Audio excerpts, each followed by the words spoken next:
নমস্কার বন্ধুরা, নিরামিষ কিচেনে সবাইকে অনেক স্বাগতম। আজ আপনাদের জন্য দারুণ একটি নতুন আইটেম, একটি ব্রেকফাস্ট এনেছি। সম্পূর্ণ অয়েললেস বন্ধুরা, কোনো রকম তেল মাত্র নেই, কিন্তু খেতে ভীষণ টেস্টি। এগুলি বাচ্চা থেকে বুড়ো সবার কিন্তু খুব মজা লাগবে খেতে এবং মজা করে খাবে। তো শুরু থেকে শেষ অবধি রেসিপিটা দেখার অনুরোধ রইল।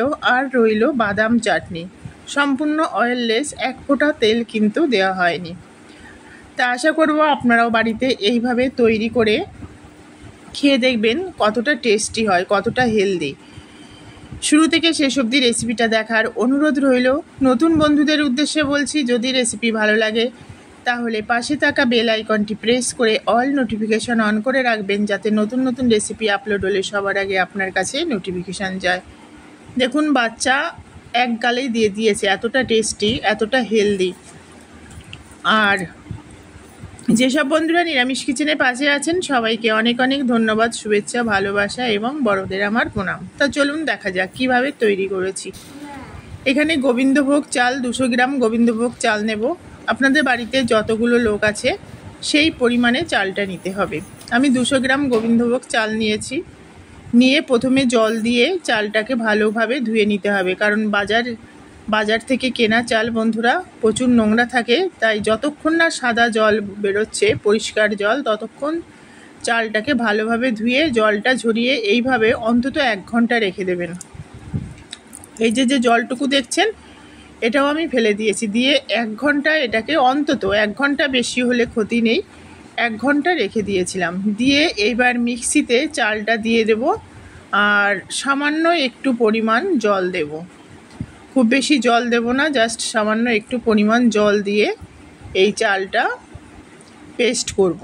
পেস্টটা একদম মিহি হবে না, একটু দানা দানা থাকবে, তাহলে খেতে ভালো লাগে ফাড়াগুলো। এইটুকু জল দিয়ে দিলাম। পেস্ট যদি একদম স্মুথ হয়ে যায় তাহলে ভালো লাগবে না। দেখুন, পেস্টটা তৈরি করেছি। এইবার এখানে একটা গাজর আমি গ্রেট করে কেটে নিয়েছি। যে 200 গ্রাম চাল আছে সেই চালটার জন্য একটা গাজর পরিষ্কার করে ধুয়ে গ্রেট করে কেটে নিয়েছি। এইখানে জাস্ট 1 কাপ মতো জল দিয়ে দিলাম। দিয়ে এই জলের মধ্যে সামান্য একটু নুন দেব। নুনটা যাতে আমি 200 গ্রাম চালে ঠিকঠাক হয়, কাঁচা নুন ইউজ না করা লাগে। আর এর সঙ্গে আমি টমেটোর চাটনি দিয়ে এটাকে খাবো, তাই সেইভাবে নুনটা বুঝে দিতে হবে। আর এখানে গ্রেট করা গাজরগুলি দিয়ে দিলাম। দিয়ে এইবার এটাকে আমি ঢাকা দিয়ে দেবো, একটু নাড়াচাড়া করে, যাতে যতক্ষণ না জলটা, গাজরটা ফুটে উঠছে ততক্ষণ কিন্তু ঢাকা দেওয়াই থাকবে। ওই 5 মিনিট মতো কুক হবে। দেখুন, এটা ফুটছে। এইবার এই ফুটন্ত জলের মধ্যে গ্যাসের ফ্লেমটা কিন্তু লো করে দেবো এবার। দিয়ে এই ফুটন্ত জলের মধ্যে গোবিন্দভোগ চালের যে পেস্টটা তৈরি করে রেখেছি এটা ঢালতে হবে, আর নাড়তে হবে, নাহলে দলা পাকিয়ে যাবে। আর কালারটা জাস্ট বন্ধুরা অসাধারণ। তো এইভাবে দেখুন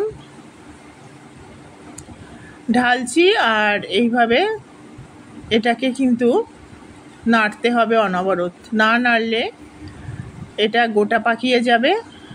আর গ্যাসের ফ্লেম হাইতে করে রাখা যাবে না। যখন শুকিয়ে যাবে তখন আমি দেখিয়ে দিচ্ছি আপনাদের। নাড়তে নাড়তে একটা সুন্দর মণ্ড তৈরি হয়ে গেছে। এইবার যতক্ষণ না কড়াই থেকে ছেড়ে দিচ্ছে ততক্ষণ এটাকে লো ফ্লেমেই নাড়তে হবে। কড়াই থেকে ছেড়ে দিলে এই ডোটাকে আমি নামিয়ে নিয়ে ঠান্ডা করে নেব। খেতে অসাধারণ লাগে বন্ধুরা, সম্পূর্ণ অয়েললেস, এতটা সফট, এতটা টেস্টি, কি বলবো। এখানে বাদাম আছে, গোটা জিরে, মৌরি, শুকনো লঙ্কা, দারচিনি, লবঙ্গ, এলাচ। একটা চাটনি করব, আর পরিমাণ মতো টমেটো নিয়ে নিয়েছি। 250 গ্রাম মতো হয়তো টমেটো হবে, বা 200 গ্রাম টমেটো হবে।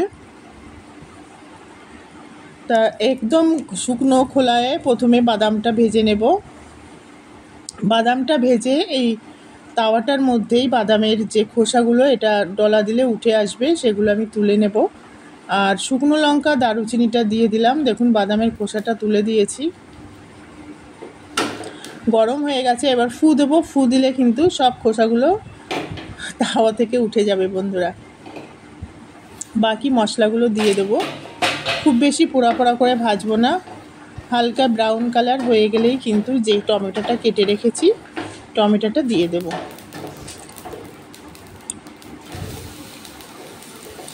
টমেটোটা দিয়ে এবার নাড়তে হবে। এবার এর মধ্যে পরিমাণ মতো নুন, চিনি আর হলুদ, এই 3টে জিনিস অ্যাড করব।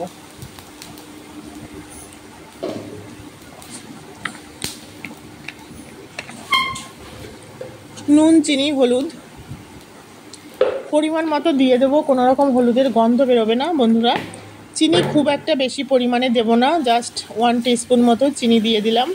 কেউ যদি বেশি খান তাহলে বেশি দিতে পারেন, আর কেউ যদি না খান চিনিটা স্কিপ করে যেতে পারেন। এবার এটাকে ঢাকা দেবো টমেটোটা সিদ্ধ হওয়া পর্যন্ত। দেখুন টমেটো, চিনি, নুন সব গলে একদম একাকার হয়ে গেছে, সামান্য জল বেরিয়ে গেছে।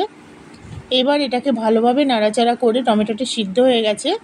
আবার 2 মিনিট মতো এটাকে আমি ঢাকা দিয়ে তারপরে ঠান্ডা হলে মিক্সিতে পেস্ট করে নেব। পেস্ট করে নিলেই আমার চাটনি রেডি। তা দেখুন ঢেলে নিয়েছি মিক্সিতে, এবার এটা পেস্ট করে নেব।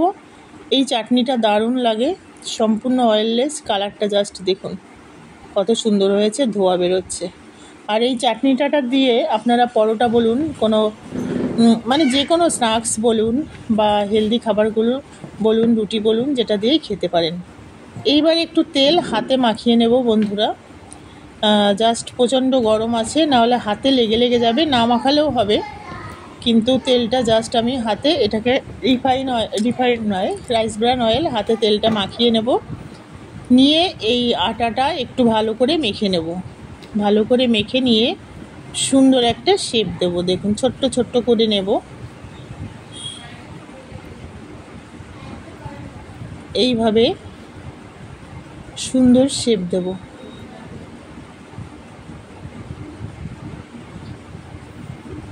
দেখতেও দারুণ বন্ধুরা, খেতেও অসাধারণ। আপনারা একবার তৈরি করে খেয়ে দেখবেন। বাচ্চারা যে বায়না করে বাইরের খাবার খাওয়ার, ওদের বায়না আপনারাই বাড়িতেই মেটাতে পারবেন। দেখুন খুব সুন্দর লাগছে।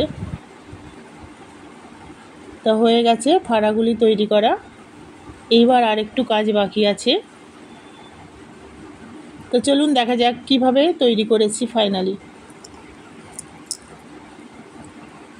এখানে একটা কড়াইতে জল দিয়েছি আর একটা তাওয়া বসিয়ে দিয়েছি, আর এটাতে আমি সর্ষের তেল মাখিয়ে রেখে দিয়েছিলাম। একটু গরম গ্যাসের উপরে, মানে ওভেনের উপরে রেখে দিয়েছিলাম, একটু গরম হবে। আর সর্ষের তেলটা অবশ্যই মাখাবেন। যদি রিফাইন অয়েল বা রাইস ব্রান অয়েল মাখান তাহলে একটু অন্যরকম কাঁচা গন্ধ বেরোয়। সর্ষের তেল, ঘি অথবা বাটার যে কোনোটা মাখিয়ে দিলেই হবে। হাই ফ্লেমে জাস্ট 5 মিনিট কুক করব। হাই ফ্লেমে, লো ফ্লেমে নয় বন্ধুরা। দেখুন জলটা কীভাবে ফুটছে আর ধোয়া উঠছে। তা ফাড়াগুলি কিন্তু আমার রেডি হয়ে গেছে।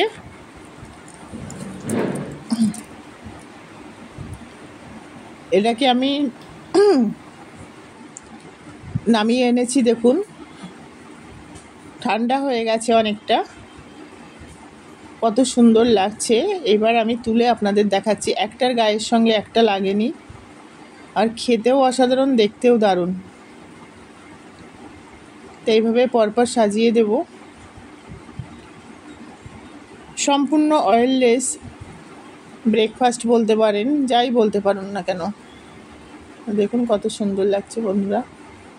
এটা টমেটো দিয়ে সার্ভ করব। আমি দেখাচ্ছি আমার বাচ্চা কতটা খুশি হয়েছে, মানে কতটা টেস্টি লেগেছে ওর কাছে। এখানে চাটনিটা দিয়ে দিলাম, আর চাটনিটাও অসাধারণ হয়েছে খেতে। তো বন্ধুরা আজকের এই নতুন রেসিপিটা কেমন লাগলো আপনাদের কাছে কমেন্টস করে জানাবেন। নতুন বন্ধুদের উদ্দেশ্যে বলছি, রেসিপি ভালো লাগলে পাশে থাকা বেল আইকনটি প্রেস করে অল নোটিফিকেশান অন করে রাখবেন, যাতে নতুন নতুন রেসিপি আপলোড হলে সবার আগে আপনার কাছে নোটিফিকেশান যায়। সবাই খুব ভালো থাকবেন, সুস্থ থাকবেন, সুরক্ষিত থাকবেন। আর ভিডিও দেখে কমেন্টস করবেন, না দেখে প্লিজ কমেন্টস করবেন না। ভুল ত্রুটি হলেও কমেন্টস করবেন, তাহলে নিজের ভুল থেকে শিক্ষা নেব, ভুলগুলো শুধরে নেব। Tata, bye bye. আবার আপনাদের সঙ্গে দেখা হবে নতুন কোনো রেসিপি নিয়ে। সবাই খুব ভালো থাকুন, এক গালে দিয়ে দিয়ে। সুস্থ থাকুন, আর কেমন হয়েছে বাবা? নিরামিষ কিচেনের পাশে থাকুন।